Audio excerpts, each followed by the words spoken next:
ូនប្រុសមិនជាគេញ៉ាំបន្ទប់ទទួលភ្ញៀវអញ្ចឹងខ្ញុំឆ្លោះគ្នាណាស់ម៉ាក់ថាហ្នឹងនេះមនុស្សស្រីដណ្ដើមប្តីរបស់មិត្តនោះមិនមែនជាមនុស្សល្អស្អីទេ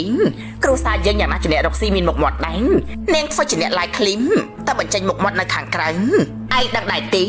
អ្នកផ្សេងគេនិយាយពីគ្រួសារយើងយ៉ាងម៉េចខ្លះនោះម៉ាក់ធ្វើស្អីនេះម៉ាក់ឃើញខ្ញុំ stress មិនទាន់គ្រប់គ្រាន់ទេយ៉ាម៉ាក់ក៏មិនបានមកទោសឯងដែរគឺមកពីស្រីឈួតម្នាក់នោះម៉ាក់ថាហ្នឹងរីកាត្រូវទៅរកមនុស្សណាដែលស័ក្តិសមបាននិយាយពីអ្នកនាងស៊ីនសៀងនោះម៉ាក់ថានាងក៏មិនអន់ទេម៉ាក់ធ្លាប់ជួបនាងឯងអាចបានមើលការ live clip របស់គូដណ្ដឹងនាយកឈွန်ហើយនឹង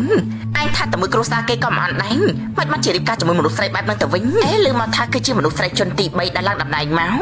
ម៉ាក់បែបនោះអាចចិញ្ចឹមកូនល្អបានអីទេតាមហៅរបស់កូនមិនឯងបន្ទោសម៉ាក់បានទេខ្ញុំថានាយកឈွန်ធ្វើការបានចម្រើនដល់ថ្នាក់នេះម៉ាក់របស់កូនប្រកាសជាទូមានបានល្អហើយបែបហ្នឹងខ្ញុំថាពួកនាងចំណាយនឹងប្តីខ្ញុំនិងកូនប្រុសខ្ញុំដែលបកកែនោះទីនាងគឺសួស្ដីអ្នកមីងខ្ញុំឈ្មោះស៊ីនសៀងថាប់ជាប់ពាក្យនោះបញ្ញាពេងតែមិនបានឃើញអ្នកមីងទីស៊ូក្មេងស្រុកស្រែនោះមកក៏អ្នកមីងខ្ញុំចុះសាច់ឈាមមានដូចស្រីម្នាក់នេះទេអីទីអរគុណនាងហើយដែលជួយនិយាយឲ្យខ្ញុំមុននេះខ្ញុំធ្លាប់បានលើអ្នកមកនិយាយពីអ្នកមីងយូរហើយខ្ញុំគ្រាន់តែនិយាយការពិតទេអ្នកមីងជាគំរូរបស់ខ្ញុំអ្នកមីងនៅមិនទាន់ផាត់មុខទេមែនទេខ្ញុំកំពុងតែថែមេកអាប់ពួកយើងទៅជាមួយគ្នាល្អណាស់នាងនេះមាត់ផ្អែមហើយរូបរាងក៏ស្អាតទៀនពិតជាក្មេងល្អមែនមានឯណាទៅអ្នកមីងចាំលើកក្រោយខ្ញុំទៅលេងអ្នកមីងជាមួយនឹងលោកពូចាំខ្ញុំយកទៅផ្ញើអ្នកមីងនេះ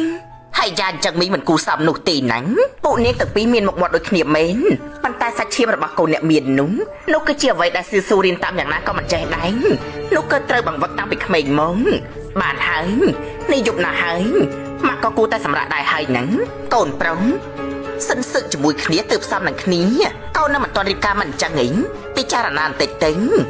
ដឹងហើយណាម៉ាក់មិននឹកស្មានថាបន្ទប់ធ្វើការលោកមានស្តាដូចជាលោកអញ្ចឹងសោះគឺទៅតែរៀបចំប្រហែលថ្ងៃមុននេះទេចាំខ្ញុំទៅចាំលោកនៅខាងក្រៅទៅចា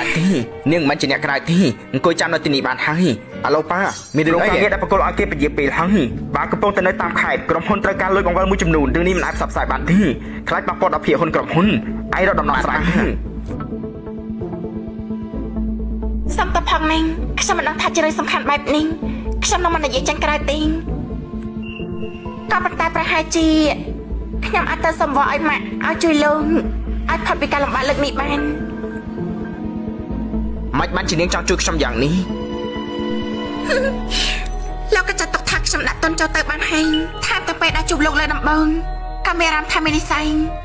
មានអារម្មណ៍ខ្លះមិនអាចបកស្រាយបានទេវាប្រហែលជាវាសនាទេដឹងអរគុណ